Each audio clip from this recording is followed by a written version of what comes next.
आलिहि व सहबिहि al-ghurril mayamin aman tabi'ahum bi ihsanin ila yawmiddin amma ba'd।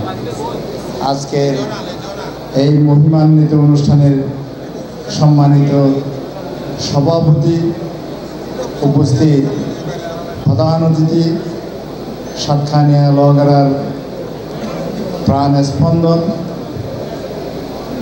দুইবারের Bangladesh জাতীয় সংসদ সদস্য, মজলুম জননেতা আলহাজ শাহজাহান চৌধুরী, উপস্থিত বিজ্ঞ উলামায়ে কেরাম, আমার সামনে উপবিষ্ট সম্মানিত সুধীমণ্ডলী, আসসালামু আলাইকুম রহমতুল্লাহ। এই মাহফিলে সিরাতুন নবী তার রয়েছে একটি বর্ণাঢ্য ইতিহাস। আজকে প্রায় 1972 থেকে এই পর্যন্ত ইসলামের প্রসার এবং সমাজ সংস্কারে যে অবদান রেখে যাচ্ছেন এই সিরাতুন নবী মাহফিল, এটা আজকে সারা পৃথিবীব্যাপী স্বীকৃত। সম্মানিত উপস্থিতি, আমাদের পূর্ববর্তী বক্তা বাবর, আমার বন্ধুবর বাবর এবং অন্যান্যরা যে একটি সুন্দর আলোচনা করেছেন, সেটা যদি আমরা আত্মস্থ করি, হৃদয়ঙ্গম করি, অবশ্যই আমাদের অনেক কল্যাণ আসবে। সম্মানিত উপস্থিতি, এই সিরাতুন নবী একটি মহান প্রেক্ষাপটকে সামনে রেখে হযরত শাহ সাহেব কেবলা রহমতুল্লাহ আলাইহি গোড়াপত্তন করেছিলেন। যখন ইসলাম সব দিকে কোণঠাসা হয়ে গেছিল, আলেম ওলামা সব দিকে তাদের একটা নাজুক পরিস্থিতির সৃষ্টি হয়েছিল, তেমনি একটি পরিবেশেই এই সিরাতুন নবী মাহফিলে গোড়াপত্তন। বিশেষ করে যুগে যুগে ইসলাম এবং মুসলমানদেরকে সঠিক পথে নিয়ে আসার জন্য আল্লাহ তাআলা কিছু ওলিয়া ইকরাম এবং যুগে যুগে নবী দিয়েছেন, পরবর্তী পর্যায়ে ওলিয়া ইকরাম দিয়েছেন।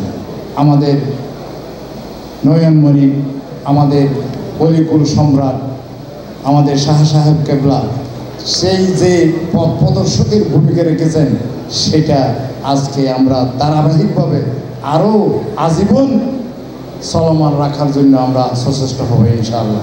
সম্মানিত উপস্থিতি, আমি একটা কথা বলতে চাই, সেটা হলো রাসূল সাল্লাল্লাহু আলাইহি সাল্লাম কেন এসেছিলেন, রাসূল সাল্লাল্লাহু আলাইহি সাল্লামের উদ্দেশ্য বা কী ছিল, আর রাসূল সাল্লাল্লাহু আলাইহি সাল্লামের মিশন বা কী ছিল, সেই জিনিসটা আমাদের কাছে স্পষ্ট হওয়া দরকার। আমাদের রাসূলুল্লাহ সাল্লাল্লাহু আলাইহি সাল্লামের ভালোবাসা না হলে, তাহলে আমরা মহান আল্লাহর ভালোবাসা কোনোদিন কামনা করতে পারি না।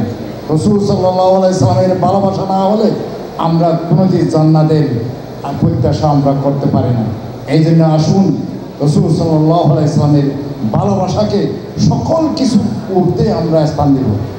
আল্লাহ তাআলা এই দিকে ইঙ্গিত করে বলেছেন, কুল ইন কানা আবাউকুম ওয়া আবনাউকুম ওয়া ইখওয়ানুকুম ওয়া আজওয়াজুকুম ওয়া আশীরাতুকুম ওয়া আমওয়ালুন ইকতারাফতুমুহা ওয়া তিজারাতুন তাখশাউনা কাসাদাহা ওয়া মাসাকিনু তারদাউনাহা আহাব্বা ইলাইকুম মিনাল্লাহি ওয়া রাসূলিহি ওয়া জিহাদিন ফি সাবিলিহি। অর্থাৎ এখানে 6টি জিনিসকে চিহ্নিত করেছেন। আমি লম্বা হবে সেই জন্য বলতে চাচ্ছি না। অর্থাৎ পৃথিবীর সকল জিনিসের উপর, সকল মূল্যবান সম্পদের উপর, সকল আমাদের জীবনের উপর রাসূল সাল্লাল্লাহু আলাইহি সাল্লামের ভালোবাসাকে অগ্রাধিকার দিতে হবে, না হয় ঈমানদার হওয়া যাবে না। এই জন্য আল্লাহ তাআলা স্পষ্টভাবে বলেছেন যে ঈমানদার কোনোদিন, খোদা নিজের শপথ গ্রহণ করে বলছেন যে কোনোদিন তারা মুমিন হতে পারবে না। ফালা ওয়া রাব্বিকা লা ইউমিনুনা হাত্তা ইউহাক্কিমুকা ফীমা শাজারা বাইনাকুম সুম্মা লা ইয়াজিদু ফি আনফুসিহিম হারাজাম মিম্মা কাদাইতা ওয়া ইউসাল্লিমু তাসলিমা। এই আয়াতে স্পষ্টভাবে বলেছেন রাসূল সাল্লাল্লাহু আলাইহি সাল্লামকে যদি সকল ক্ষেত্রে একজন ফয়সালার দাতা হিসেবে নিতে না পারি, ওনার ফয়সালা যদি আমার ভালো না লাগে, অর্থনৈতিক জীবনে, সামাজিক জীবনে, রাষ্ট্রীয় জীবনে, রাজনৈতিক জীবনে, সকল অঙ্গনে রাসূল সাল্লাল্লাহু আলাইহি সাল্লামের আদর্শকে যদি আমরা প্রাধান্য দিতে না পারি, তাহলে আল্লাহ তাআলা ঘোষণা করছেন আমি ঈমানদার নই। এখন আমরা নিজেদেরকে প্রশ্ন করি, তাহলে রসুলের ভালোবাসার মধ্যে যখন ঈমান নিহিত রয়েছে, সুতরাং রসুলের আনিত আদর্শ কোরআনকেই প্রতিষ্ঠা করার সকল প্রচেষ্টা যদি না থাকে, তাহলে আমি কোনোদিন নিজেকে ঈমানদার হিসেবে দাবি করতে পারবো না। আসুন, রসুল সাল্লাল্লাহু আলাইহি সাল্লামের ভালোবাসা যদি চাই, জান্নাত যদি চাই, আল্লাহর ভালোবাসা যদি চাই, তাহলে আল্লাহর দেওয়া রসুল সাল্লাল্লাহু আলাইহি সাল্লামের আনিত জীবন ব্যবস্থাকে এই বাংলাদেশের বুকে প্রতিষ্ঠার জন্য আমাদেরকে সংগ্রাম করতে হবে। সম্মানিত উপস্থিতি, আমাদের একটি মুনাফিকি চরিত্র রয়েছে। আমরা রাজনৈতিক ক্ষেত্রে ইসলামকে বাদ দিই, রাজনৈতিক ক্ষেত্রে আমরা রসুল সাল্লাল্লাহু আলাইহি সাল্লামের আদর্শকে বাদ দিই, তখন অন্যান্য আদর্শকে নিয়ে আসে। সুতরাং মনে রাখতে হবে, এই যে রসুল সাল্লাল্লাহু আলাইহি সাল্লামের আদর্শ বাদ দিয়ে অন্য যে কোনো মহান ব্যক্তির আদর্শ যদি আমরা গ্রহণ করে থাকি, তাহলে আমি মুমিন নয়, মুমিন নয়, মুমিন নয়। এটা আল্লাহর পক্ষ থেকে স্পষ্ট ঘোষণা। আসুন, সিরাতুন নবীর আসল তাৎপর্য হলো সিরাতুন নবীর রসুল সাল্লাল্লাহু আলাইহি সাল্লামের আগমনের উদ্দেশ্য, মিশন, ভীষণ, সেই যে মিশনকে প্রতিষ্ঠা করার জন্য আজীবন চেষ্টা করে গেছেন, সেই জিনিসটা আমাদেরকে উপলব্ধি করতে হবে। আমি একটা আয়াত বলেই আমি শেষ করছি, যে আমরা কি মুনাফিক, আমরা কি মুমিন, এই দুটা জিনিস পার্থক্য হয়ে যাচ্ছে। আলাম তারা ইলাল্লাযীনা ইয়াজআমুনা আন্নাহুম আমানু বিমা উনজিলা ইলাইকা ওয়া মা উনজিলা মিন ক্বাবলিক ইউরিদুনা আন ইয়াতাহাকামু ইলাত তাগুত ওয়া কাদ উমিরু আন ইয়াকফুরু বিহি ওয়া ইউরিদু শাইতানু আন ইউদিল্লাহুম দালালাম বাঈদা ওয়াইদা কিলা লাহুম তাআলাউ ইলা মা আনজালাল্লাহ ওয়া ইলা রাসূল রাআইতাল মুনাফিকিনা ইয়াসুদ্দুনা আনকা সুদুদা।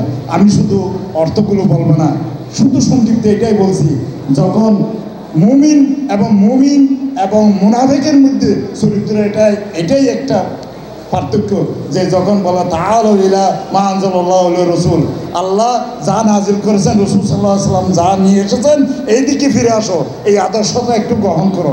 আজকে যদি সকল রাজনৈতিক দলকে এই আদর্শের যদি ডাকা হয়, তখন তারা বলবে রাআইতাল মুনাফিকিনা ইয়াসুদ্দুনা আনকা সুদুদা। মুনাফিকরা তারা আস্তে আস্তে সরে যাবে, তারা মুমিন নয়।